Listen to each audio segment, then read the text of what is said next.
చోట్ల అంటే ఏపీలో 170 నియోజకవర్గాల్లో ఉన్న కొన్ని ఎమ్మెల్యే సీట్ల పైన ఎక్కువగా ఉత్కంఠ, గెలుస్తారా ఓడిపోతారా ఎంత మెజారిటీ ఈ kind of. So first thing నేను మిమ్మల్ని అడగాలనుకుంది ఏంటంటే, what about Pithapuram?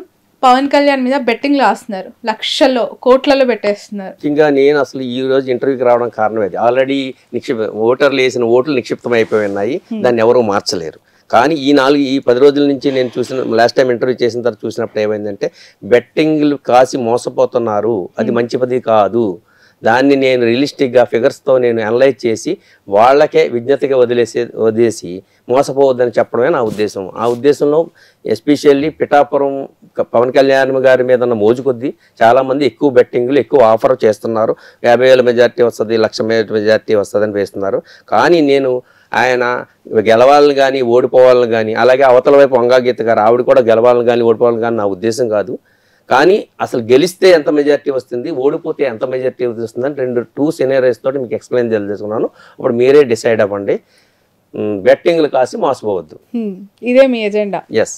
Okay. So ఏం తెలుసుకున్నారు పిఠాపురం రియాలిటీ ఏంటి? మీ మాటలో ఫిగర్స్ ఇచ్చే ముందు what is the reality of Pithapuram? Pithapuram అలా అంటే పవన్ కళ్యాణ్ గారు పిఠాపురం సంబంధించిన ఆయన కాదు, మామూలుగా ఆయన స్టేట్ ఫిగర్ అంతే. స్టేట్ లోను సినిమా పరంగా అందరికీ తెలుసు. వంగగీత గారు వచ్చే వరకు ఆవిడ అక్కడ పొలిటీషియన్, ఎగ్జిస్టింగ్ పార్లమెంటేరియన్, ఆల్రెడీ అంతకుముందు అదే పిఠాపురానికి ఎమ్మెల్యేగా చేసిన ఆయన.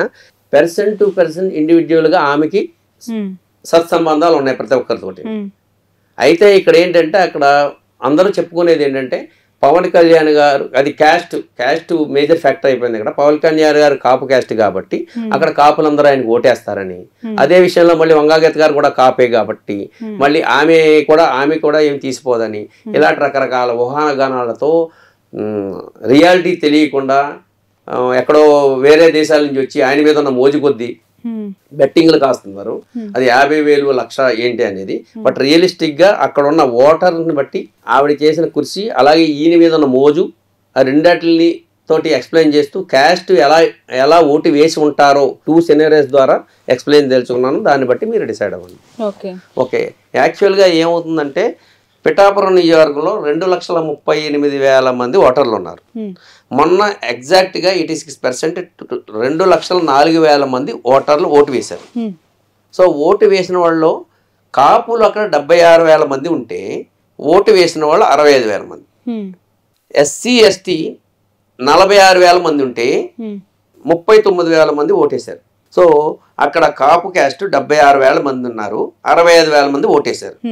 This are realistic figures, exact గా ఓటు వేసిన వాళ్ళు. బీసీస్ 95,000 ఉన్నారు. బీసీస్ లో అంటే మనం సెగ్రిగేట్ చేస్తే చేనేత కార్మికులు, అదే వేవర్స్, శెట్టి బలిజ, ఫిషర్మెన్, వగర, నగర, రెల్లి, ఇలా సబ్ క్యాస్ట్లు అన్ని కలిపి మొత్తం మీద 95,000 మంది ఉన్నారు బీసీ. సో షెడ్యూల్డ్ క్యాస్ట్ వాళ్ళు 46,000 మంది ఉన్నారు. సో 95,000 మంది బీసీస్లో 82,000 మంది ఓటు చేశారు. 46 మంది ఎస్సీస్లో 39,000 మంది ఓటు చేశారు. రెడ్డీస్ 13,000 మంది ఉన్నారు, అందులో 11,000 మంది ఓటు చేశారు. అదర్ ఫార్వర్డ్ క్యాస్ట్ అంటే బ్రాహ్మిన్స్, వైశ్యాసు, వెలమాసు, రాజులు, వీళ్ళు 5,000 మంది ఉన్నారు, వాళ్ళు 4,000 మంది ఓటు చేశారు. మైనారిటీస్ అంటే ముస్లింలు, క్రిస్టియన్స్ 3,000 మంది ఉన్నారు, వాళ్ళు 2,500 మంది ఓట్ చేశారు. అంటే ఈ ఓట్ చేసిన వాళ్ళు ఇక్కడ ఎగ్జాక్ట్ ఫిగర్స్ 2,04,000 మంది టాలీ అవుతుంది నాకు. అయితే నేను 2 సినారియోస్లో ఎక్స్ప్లెయిన్ తెలుసుకున్నాను. సో 30,000, 40,000, 50,000 వస్తుందని అపోహపడద్దు, మీరే ఈ ఫిగర్స్ని క్యాలిక్యులేట్ చేసుకోండి. ఎందుకంటే బయట నుంచి చూస్తే అక్కడ ఎంతమంది ఎవరు ఏ క్యాస్ట్ ఎలా ఇన్ఫ్లుయెన్స్ అయ్యారో మీకు తెలియదు. మేము అక్కడ గ్రౌండ్లో వెళ్ళి చూసాం కాబట్టి చెప్తున్నాం. అలాగా నేనేమి దేవుడిని కాదు, ఎగ్జాక్ట్గా వెళ్ళి ఇళ్ళకే వేశారని. అక్కడ వాళ్ళ యొక్క మేము ఇంటర్వ్యూ చేసిన దాన్ని బట్టి అక్కడ ప్రయత్నం చూస్తే గెలపోటములు చాలా దగ్గరగా ఉంటాయి అంతే. 10,000 ఎటు 10,000 ఇటు ఉంటాయి తప్ప కానీ అక్కడ గెలవరని ఆవిడ కానీ. ఎందుకంటే ఇద్దరికి ఉండే మెరిట్స్ ఇద్దరికే ఉన్నాయి. ఆల్రెడీ వంగగీత గారికి ఉన్న మెరిట్స్ ఆమెకి ఉన్నాయి. కాపు అంటే ఇద్దరు కాపులే. అవును. ఇప్పుడు కాపు క్యాస్ట్ అని క్రైటీరియా తీసుకుంటే పబ్లిక్ ఇద్దరు కాపులే, మహిళలతో. ఇప్పుడు ఈయన వచ్చినా గానీ ఎవరికి అందుబాటులో లేడు అనేది ఉండడేమో అనేది అది రియల్. ఈమెమో ఆల్రెడీ ఇంచుమించు almost 90% of the voters personal personal attachment ఉంది ఈమెకి. సో ఈ ఫ్యాక్టర్స్ అన్ని చూసుకుంటే అనుకున్నంత ఈజీగా బయట నుంచి ఊహించినదిగా పవన్ కళ్యాణ్ గారికి కొంత క్రేజ్ ఉన్నంతగా లక్షల మెజారిటీ వచ్చేస్తుందని, సరే వస్తుందా రాదా అనేది పక్కన పెడితే అనవసరంగా యూత్ మోసపోతున్నారు బెట్టింగ్లు గట్రా. అది మంచి పని కాదు, జాగ్రత్తగా ఉండాలని అలర్ట్ చేయడమే నా ఉద్దేశం. ఈ ఫిగర్స్ నేను 2 scenarios తో ఎక్స్ప్లెయిన్ చేస్తున్నాను. పవన్ కళ్యాణ్ ఓపెన్ గా ఏం చెప్తారంటే రాష్ట్ర వ్యాప్తంగా పవన్ కళ్యాణ్ కి ఉన్న చరిష్మా వేరు, పిఠాపురంలో ఉన్న రియాలిటీ వేరు. ఆయన చరిష్మా చూసి బెట్టింగ్లు కాస్తే మొదటికే మోసం. అలాగే నేను గెలవరని నేను అంటలేదు, ఓడిపోతారని నేను అంటలేదు. గెలిస్తే ఎంత మెజారిటీ, గెలవకపోతే ఎంత మెజారిటీ, దాన్ని బట్టి చూడండి. దాన్ని బట్టి ఖాయమని చెప్పట్లేదు, అసలు ఖాయకూడదు. కాసినా గానీ అనవసరంగా మీరు రోడ్డు మీద పడొద్దని, పైగా 1:10 అని 1:5 అని ఇలా కాపు కాస్తున్నారు. సో అలా మోసపోవద్దని ఉద్దేశం. ఈ 3 రోజుల్లోని మీరు చాలా జాగ్రత్తగా ఎక్కువ బెట్టింగ్లు జరుగుతున్నాయి తెలుస్తూ ఉంది. అదే ఉద్దేశంతో చేయడం తెలుసుకున్నాను ఇక్కడికి వచ్చి. సో మీకు చూపెట్టాను కదా. సో ఇంతమంది ఓటర్ వేశారు. ఇందులో 2 scenarios మీకు ఎక్స్ప్లెయిన్ చేస్తాను. ఫస్ట్ సినారియో ఏంటంటే మీకే వదిలేస్తున్నాను. 65,000 మంది కాపులు వేశారు. అందులో 20% వంగా గీత గారికి, పోనీ పవన్ కళ్యాణ్ గారు కాపులు అంతా వేసేసారు అనుకుని 80% వేసేసారు అనుకుంటే, వంగా గీత గారికి 20% వేసారు అనుకుంటే 13,000 వంగా గీత గారికి, 52,000 పవన్ కళ్యాణ్ గారికి వేస్తారు కాపుల్లో అలా అనుకుంటే. కానీ అది ఇంకా మరి వంగా గీత గారు ఎక్కువ ఉంటుందా తక్కువ ఉంటుందా అని మరి తర్వాత చూద్దాం. ముందైతే ఓటు చూస్తున్నాం. అలాగే బీసీస్లో 82,000 వేస్తే ఫస్ట్ సినారియో ఏంటంటే నార్మల్గా చెప్పడం అంటే ఎస్సీసు BCs not the Pawan Kalyan, not Vanga Geetha, Jagan గవర్నమెంట్కి ఫేవరబుల్గా ఉన్నారండి. ఎందుచేత అంటే ఆయన సంక్షేమ పథకాలు ఇచ్చాడని. సో వాటిని దృష్టిలో పెట్టుకుని ఎస్సీసు బీసీస్కి ఎక్కువ అందినాయి అని 90% వాళ్ళకి అందినాయి కాబట్టి వాళ్ళందరూ జగన్గా చేస్తారో ఈ పవన్ కళ్యాణ్ ఇమేజ్ అని కాదు కానీ, లేదా ఆవిడ గతంలో చేశారని కానీ ఆ ఇమేజ్ చేస్తారని చూస్తే అక్కడ చేసిందానికే నేను ఆరోలో అయితే 60 to 70%, 60% వరకు వంగా గీత గారికి పాజిటివ్గా ఉన్నారు బీసీస్, 40% ఏమో పవన్ కళ్యాణ్ గారికి పర్సన్ ఉన్నారు. కానీ నేను ఈ సెనేరియోలో ఏంటి అంటే ఆయన గెలిస్తే ఏంటి ఓడితే ఏంటి అనే దృష్టిలో చేస్తున్నాను కాబట్టి 55% వంగా గీత గారికి 55% ఉంటే 45% పవన్ కళ్యాణ్ గారికి చూపిస్తున్నాను ఇక్కడ. అందులో 45,000 వంగా గీత గారికి, 37,000 పవన్ కళ్యాణ్ గారికి పడుతుంది. సేమ్ విత్ ఎస్సీ ఎస్టీలో 46,000 మంది ఉంటే 39,000 మంది ఓటు చేశారు. సో అందరూ అనుకున్నట్టుగానే 39,000 మంది ఓటు చేసినప్పుడు 90% ఎస్సీస్ అందరూ వాళ్ళకే వేస్తున్నారని, 10% ఎస్సీస్, అది పవన్ కళ్యాణ్ ఇన్ఫ్లుయెన్స్ లేదని, అంటే లోకల్ గ్రౌండ్లో చెప్పేది అందరూ పవన్ కళ్యాణ్, ఎస్సీస్ అందరూ జగన్ గారికి వేస్తున్నారు, పథకాలు అందుకుంటున్నారు, లాస్ట్ టైం అలాగే వేశారు, అందుకే ఆయన 100% గవర్నమెంట్. అలా అనుకుంటే 90% వేస్తే 35,000 వంగా గీత గారికి, 4,000 పవన్ కళ్యాణ్ గారికి వస్తుందన్నమాట. అలాగే రెడ్డీస్ 13,000 మంది ఉంటే 11,000 మంది ఓటు చేశారు. 11,000 మందిలో 90% రెడ్డీస్ జగన్ గారికి, ఒక 10% పవన్ కళ్యాణ్ గారికి వేస్తే 10,000 మంది వంగా గీత గారికి, 1,000 పవన్ కళ్యాణ్ గారికి. అలాగే అదర్ ఫార్వర్డ్ క్యాస్టులు 4,000 ఉన్నారు. 5,000 ఉంటే 4,000 ఓటు చేశారు. అందులో 75% వేసుకుంటే 25% వంగా గీత గారికి, 75% పవన్ కళ్యాణ్ గారికి. అంటే మీరు ఆలోచిస్తారని నీకు ఫిగర్ చెప్తున్నాను నేను, అంటే మీరు ఒకసారి రికలెక్ట్ చేసుకోమని చెప్తున్నాను వ్యూవర్స్ని. సో 1,000 వంగా గీత గారికి, 3,000 పవన్ కళ్యాణ్ గారికి. మైనార్టీలు 3,000 ఉంటే 2,500 ఓట్ చేశారు. అందులో మైనార్టీలు 80% అంటే మైనార్టీస్ అంటే ముస్లిమ్స్ అండ్ క్రిస్టియన్స్, వాళ్ళిద్దరూ కూడా జగన్ గారికి వేస్తారని. ఎందుకంటే మైనార్టీస్ బీజేపీ కలవడం వల్ల మైనార్టీ ముస్లిమ్స్ అందరూ కూడా దూరం అయ్యారని. సో వాళ్ళు 80% వాళ్ళకి వేస్తారని, 20% వీళ్ళకి వేస్తే అందులో 2,000 మంది వంగా గీత గారికి, ఒక 500 మంది పవన్ కళ్యాణ్ గారికి. సో టోటల్గా నేను ఇక్కడ చూస్తే ఏమైందంటే వంగా గీత గారికి 1,06,000 ఓట్లు వస్తే పవన్ కళ్యాణ్ గారికి 97,500 వచ్చినాయి. అంటే 8,500 తగ్గినాయి. అంటే ఏంటి, ఓడిపోవడానికి అవకాశం ఉండే ఫిగర్స్ వేసుకుంటే మ్యాక్సిమం అది.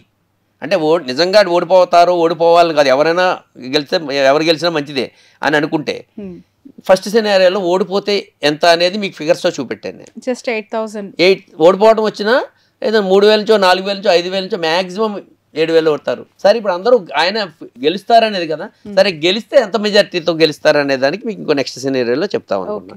సో నెక్స్ట్ సినారియో ఏంటంటే కాపులు 75% ఉంటే అట్లీస్ట్ ఆయనకి 85%, ఇందాక 80% వేసాను, ఇప్పుడు 85% వేస్తున్నాను, ఇంకా తగ్గుతుందా, ఇప్పుడు ఇంకా తగ్గిస్తున్నాను. అంటే అట్లీస్ట్ ఇంత ఆవిడికి అందరితోటి సంబంధాలు ఉన్న కాపులందరితోటి చుట్టరికాలు కూడా ఉన్నాయి. పోనీ అంత ఎగ్నిస్ట్ చేసినా నా ఉద్దేశం అయితే 65,000లో 10,000 మంది అయినా వంగగీత గారికి వేస్తారు, అంటే 15%. పవన్ కళ్యాణ్ గారికి 55,000 వేస్తారు. ఇది సెకండ్ సినారియో. ఈ సెకండ్ సినారియోలో బీసీసీ 82,000 మంది ఇస్తే పవన్ కళ్యాణ్ గారికి ఎడ్జి చూపెడితే నేను 55% పవన్ కళ్యాణ్ గారి. ఏంటి ఈవెన్ ఇన్ని పథకాలు ఇచ్చినా కూడప్పటికి కూడా పవన్ కళ్యాణ్ గారికే మొగ్గు చూపి కొత్తగా వచ్చాడనో సినిమా ఫేవరిజం తోటో యూత్ ఫేవరిజం తోటో వేస్తే కూడా ఇంతకు మించి పడదు. 55 అంటే 100% బీసీలు అందరూ ఇంక వేయరు. సో పథకాలు అందుకున్న వాళ్ళు ఉంటారు, అందులో లేడీస్ ఉన్నారు, రకరకాలు ఉన్నారు. అందుచేత ఆ విధంగా చేసుకుంటే తక్కువ పర్సెంటేజ్ వంగగీత గారికి అంటే 45%, 55% వేసుకుంటే అప్పుడు 37,000 వైఎస్ఆర్కి, 45,000 పవన్ కళ్యాణ్ గారికి వస్తుంది అనమాట. Same with SC ST.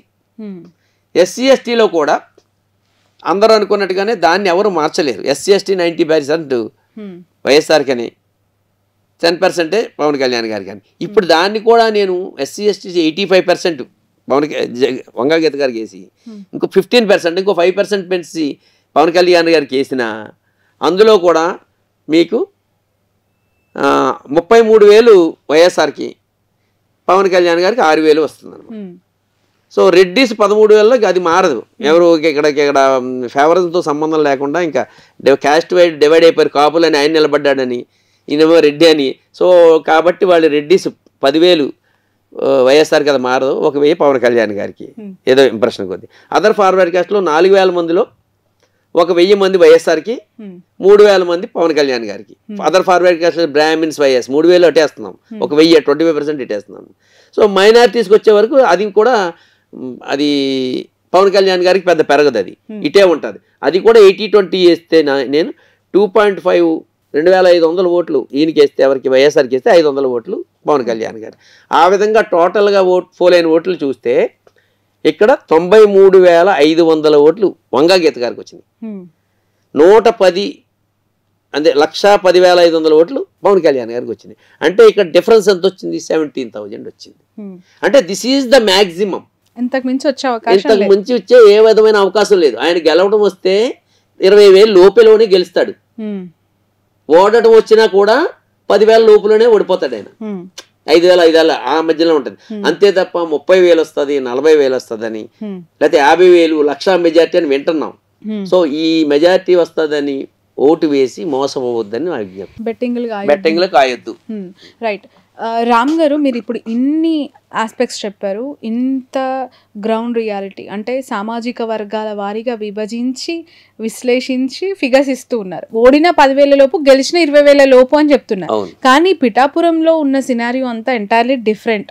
గతంలో పవన్ కళ్యాణ్ గారు 2 చోట్ల ఓడిపోవటము, పార్టీ పెట్టి ఇన్నేళ్ల తర్వాత ఇప్పుడు పిఠాపురం గుమ్మంలో ఒకసారి అవకాశం ఇవ్వండి, ఈసారి నన్ను గెలిపించండి అని చాలా ఎమోషనల్గా మాట్లాడిన పరిస్థితులు, ఆ వీడియోస్ అన్నీ బయట బాగా వైరల్ అయినప్పుడు బీజేపీ అలయన్స్ అనేది కానీ, టీడీపీ కూటమి అనేది కానీ, లేదంటే కమ్మ కాపు ఎస్సీ ఎస్టీ ఈక్వేషన్స్ అనేవి కానీ, ఇవేవి పిఠాపురంలో వర్కౌట్ అవ్వలేదు. జస్ట్ పవన్ కళ్యాణ్ అనే ఒక పర్సన్ ఆ ఫేస్ని చూసి పిఠాపురంలో ఈసారి క్లీన్ స్వీప్ అయ్యే అవకాశం ఉంది అనేది పదే పదే పవన్ అభిమానులు కావచ్చు, జనసేన నాయకులు కావచ్చు, ఆ పార్టీ ప్రచారం కోసం తిరిగిన అనేక మంది చెప్పిన మాట.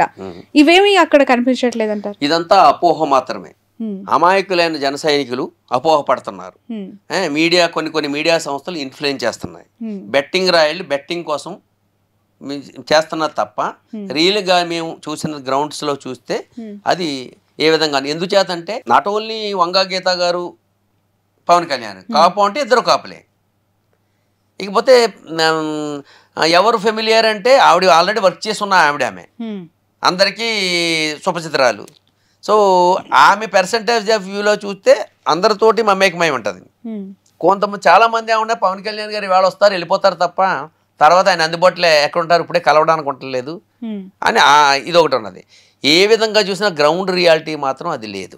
సో బయట దేశాల నుంచి వచ్చి ఏదో సినిమా ఫేవరిజంతో తప్ప ఊహించుకోవడం తప్ప అంత లేదు.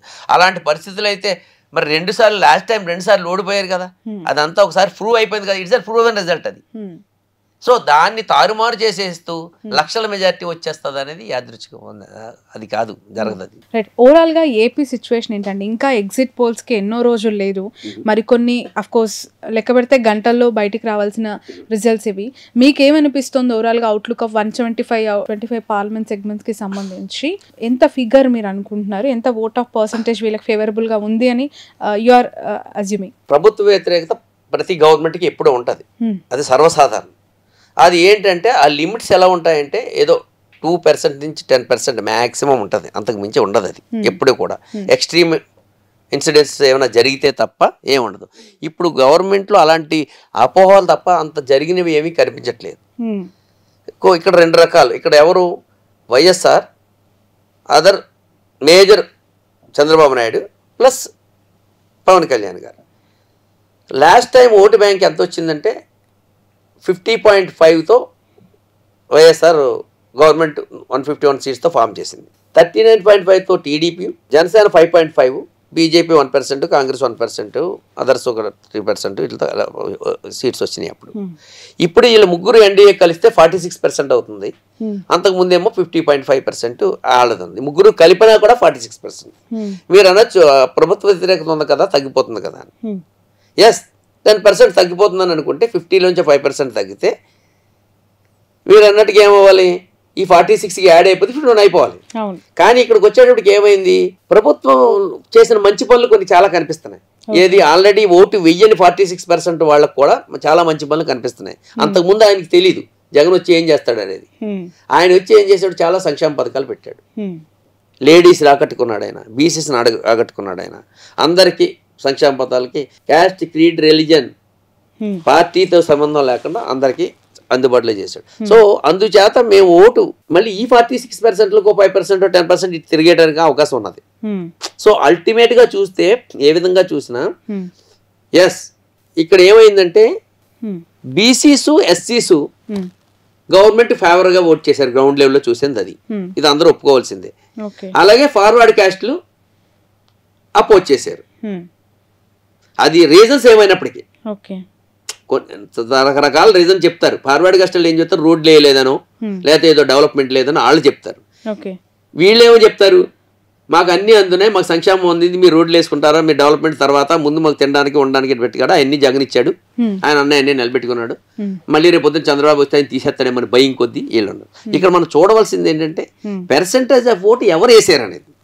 సో ఆ పర్సెంటేజ్ ఆఫ్ ఓటు ఎవరు వేసారని చూస్తే ఇన్క్లూడింగ్ రెడ్డిస్, అంటే రెడ్డిస్ కుల పార్టీల కింద విడిపోయినాయి కాబట్టి జగన్ గారు రెడ్డిస్ అని అనుకుంటే అటు 7%, కమ్మాస్ 5% అటు ఉంటే 60% బీసీస్, ఎస్సీస్ అంటే 35%, 23% SC ST, 27% BCs, 10% minorities Muslims plus 7% Reddys, 67% Jagan గారికి వైపు మొగ్గు చూపినట్టుగా కనిపిస్తుంది. అది ఎంత పర్సెంటేజ్ అనేది చూద్దాం. At the same time other side ఏమైందంటే 5% కమ్మాసు, 20% కాపులు, 8% అంటే బ్రాహ్మిన్, రెడ్డి, బ్రాహ్మిన్, వైశ్య, వెలమారాజు, అదర్ ఫార్వర్డ్ కాస్ట్లు జగన్ కూటమి వైపు మొగ్గు చూపినట్టు కనిపిస్తుంది. అంటే ఏంటి, 33% ఇటు, 67% ఇటు. సో ఇప్పుడు మనం డిసైడ్ చేయాల్సింది ఏంటంటే పర్సెంటేజ్ ఆఫ్ ఓటు ఎవరు మొగ్గు చూపారు అనేది చూస్తే అది జగన్ వైపే, గవర్నమెంట్ వైఎస్ఆర్ వైపే కనిపిస్తుంది. అది ఓకే. ఈ లాస్ట్ మినిట్ లో పిఠాపురంలో జగన్మోహన్ రెడ్డి గారు వంగా గీత గారిని పక్కన పెట్టుకొని ఆవిడని గెలిపిస్తే డిప్యూటీ సీఎం అని అన్నారు కదా, ఆ డిప్యూటీ సీఎం అనే వర్డ్ ఏమైనా కదిలించిందంటారా? అంటే నెగిటివ్ లో సరే ఈసారికి పవన్ ని గట్టెక్కిద్దాము, వేసేద్దాంలే ఈసారికి అని అనుకున్న వాళ్ళ మూడ్ ఏమైనా మార్చిందంటారా? అది ఎలా మారుస్తుంది, ఎందుకంటే ఇప్పుడు అది ఇంకా ఫేవర్ కదా ఆమెకి.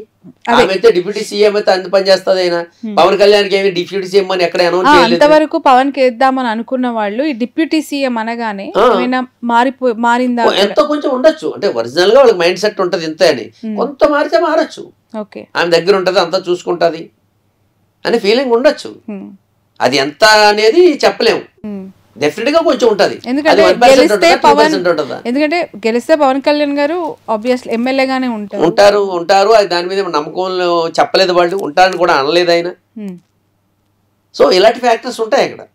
అది సో నేనేమంటానంటే 100% ఈయన గెలుస్తాడు ఈయన ఓడిపోతాడు అనే దానికంటే కదా ముఖ్య ఉద్దేశం ఈ 4 రోజులు ఎలాగూ నిక్షిప్తమై ఉన్నాయి. ఈ 4 రోజుల్లో బెట్టింగ్లు కాసు మాసిపోవద్దని, ఎస్పెషల్లీ పిఠాపురం మీదే క్రేజీతో అయ్యో పవన్ కళ్యాణ్ మీద నేను కాశాను. ఈ యంగ్స్టర్స్కి ఎలా ఉంటుందంటే నేను పవన్ కళ్యాణ్ గారి మీద కాశాను, నేను గెలిచాను, లేదా పవన్ కళ్యాణ్ కలిసి ఓడిపోయి, ఇలాంటి క్రేజ్ రావాలనే ఫీలింగ్తో కూడా యూత్ ఉంటారు. వాళ్ళని మోసపోవద్దని చెప్పడం కోసమే నేను ఈ వీడియో. ఓకే, ఓవరాల్గా మీరు ఇన్ని రోజులు చూసారు కదా అక్కడ పాలిటిక్స్ అంతా కూడా, ఒక ఫిగర్ ఇవ్వాలి అనుకుంటే వైసీపీకి ఎంత ఫిగర్ ఇస్తారు? అదే గెలుస్తుంది 100% అయితే వైసీపీ గవర్నమెంట్ వస్తుందని, అంటే పార్టీలకు అతీతంగానే చెప్తున్నాను. ఎందుకంటే 67% వైఎస్ఆర్కే మొగ్గు చూపారు. దానికి ఫ్యాక్టర్స్ ఏంటంటే ఆయన చేసిన సంక్షేమ పథకాలు.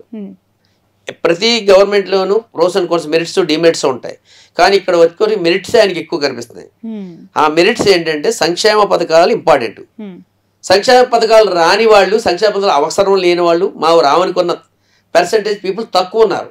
వాళ్ళు ఎంత గొడవ చేసినా సంక్షేమ పథకాలు వచ్చిన వాళ్ళు ఖచ్చితంగా గవర్నమెంట్కి ఓటేస్తారు. వాళ్ళు ఎక్కువ పర్సెంటేజ్ ఆఫ్ పీపుల్ ఉన్నారు, కాబట్టి గవర్నమెంట్ రావడానికి అవకాశం ఉంది. 2, ఇదే సంక్షేమ పథకాలు, ఇక్కడ క్రెడిబిలిటీ ఆఫ్ ది లీడర్, ఇదే సంక్షేమ పథకాలు చంద్రబాబు నాయుడు గారు లేదా ఎన్డీఏ ఆ కూటమి కూడా ఇవ్వచ్చు కదా అని మీరు అనొచ్చు. కాదు ఆయన ప్రూవ్, ఇంతకుముందు గతంలో ఆయన ప్రూవ్ అవ్వలేదు, ఆయన నమ్మించలేకపోయాడు పబ్లిక్ని. ఇప్పుడు ఏమనుకుంటున్నారంటే ఆయన మళ్ళీ ఇస్తాను నేను అన్నా, ముందు ఆయన ఏమన్నాడు, ఆయన ఈ ఇచ్చిన పథకాలు మంచివి కాదు, నైజీరియా అయిపోద్ది, అదైపోద్ది, బీదదేశం అయిపోద్ది, అది మంచిది కాదని చెప్పాడు ఆయన. సో అది కూడా నెగిటివ్గా పనిచేస్తుంది. ఒకసారి చెప్పిన మాట మళ్ళీ రెండో విధంగా చెప్తే నమ్మకం పోద్ది మనిషి మీద. అదే ఆయన పోగొట్టుకున్నాడు. ఆయన ఈయన మళ్ళీ నేను డబ్బులు ఇస్తానన్నా కూడా ఆయన నమ్మట్లేదు.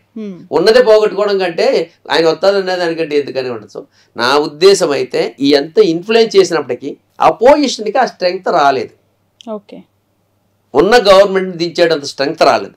దట్టు వాళ్ళ పర్సంటేజ్ ఆల్రెడీ హై ఉంది. అండ్ బీసీసీ ఎస్సీసీ కలిస్తే కూడా ఓటు బ్యాంక్ పర్సంటేజ్ వాళ్ళ ద్వారానే ఎక్కువ వస్తుంది. సో ఏ ఫ్యాక్టర్లో చూసినా వాళ్ళు గవర్నమెంట్ ఫామ్ చేస్తారన్నారు. ఎడ్జ్ అయితే వైసీపీకి 100% ఉంది. ఆ ఎడ్జ్ ఎంతైనా ఉండొచ్చు. అది గతంలో అనేక సర్వే సంస్థలు ఏవైతే వైసీపీ అధికారంలోకి వస్తాయని చెప్పారు, కేకే సర్వేస్ అని చెప్పి కొంత అథెంటిక్ గా ఉండింది వాళ్ళది గత 2019 ఎలక్షన్స్ లో వచ్చిన. ఇప్పుడు వాళ్ళు కూటమి అధికారంలోకి వస్తుందని చెప్పారు. ఎలాంటి లెక్కలతో చెప్తూ ఉన్నారు అంటే మెజారిటీ ఆఫ్ ద ఏజెన్సీస్ కూడా కూటమి వస్తుంది అని ఎంత స్ట్రాంగ్ గా చెప్తూ ఉన్నారు, వైసీపీ వస్తుందని అంతే స్ట్రాంగ్ గా చెప్తున్నారు. మనం ఎందుకు ఎడ్జ్ వైసీపీకి ఉంది? ఇప్పుడు ఆపరేషన్ లేకుండానే మోకాళ్లకు ప్లాస్మా ట్రీట్మెంట్, మీ ఆర్థోపెటిక్ సమస్యలన్నిటికీ రోబోటిక్ టెక్నాలజీ ద్వారా తక్కువ ఖర్చుతో శాశ్వత పరిష్కారం, ఫ్రీ కన్సల్టేషన్, ప్రతి ట్రీట్మెంట్ పై 20% డిస్కౌంట్. ఈ ఆఫర్ కొద్ది రోజులు మాత్రమే, త్వరపడండి. V9 hospitals 9281465842.